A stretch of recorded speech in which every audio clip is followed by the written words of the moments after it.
Abu Jahl গণরা রাসূলকে হত্যা করার সিদ্ধান্ত গ্রহণ করলো। সকল গোত্র থেকে একজন যুবক নিয়ে টিম গঠন করে একযোগে তার বাড়ি ঘেরাও করে তার উপরে আক্রমণ করার জন্য নির্দেশ দিল। তখন আল্লাহর অর্ডারে আল্লাহ রসুল এবং তার সাহাবীরা মক্কা থেকে হিজরত করে কোথায় গেলেন? মদিনায় যাওয়ার পরে আল্লাহ এখানে অনুকূল পরিবেশ তৈরি করে দিয়েছিলেন। রাষ্ট্রীয় নেতৃত্ব রসুলের হাতে চলে আসলো। তিনি মদিনার সনদের মাধ্যমে ইহুদিদেরকে তাদের ধর্ম করার সুযোগ দিয়ে রসুলের নেতৃত্বের আনুগত্যে নিয়ে আসলেন।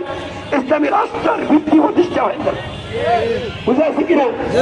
তখন ইসলামী রাষ্ট্রের উপর যখন আবু জাহল গণরা আক্রমণ করলো, আল্লাহ সকলের নির্দেশ আসলো এবার মোকাবেলা করো।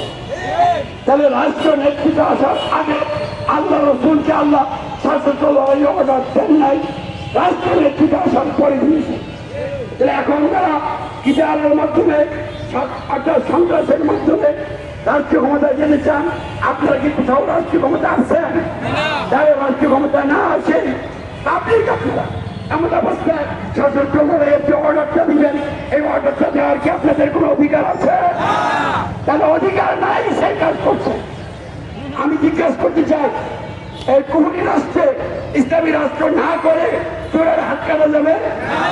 তাহলে হাতই যেখানে কাটা যাবে না সেখানে আপনারা মানুষ হত্যা কেন করছেন? এগুলো ইসলাম নয়, ইসলামের নামে সন্ত্রাস। তাহলে এইগুলো মুসলিম পরিচালন মধ্যে আছে কিনা? এই তিন গ্রুপই চাহিদাতে আছে। আমরা এই তিনটার একটার সাথে আমাদের কোনো সম্পর্ক নেই।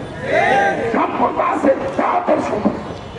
আমরা তাদেরকে তাদের কর্মকাণ্ড যে ভুল এই কথা জানিয়ে তাদেরকে সাবধান করে সতর্ক করে বলছি, আপনারা পথ ত্যাগ করেন, শহীদ ইসলামের মধ্যে আসেন। তাহলে শহীদ ইসলামরা কি? আল্লাহ রসুল থেকে তো নিতে হবে।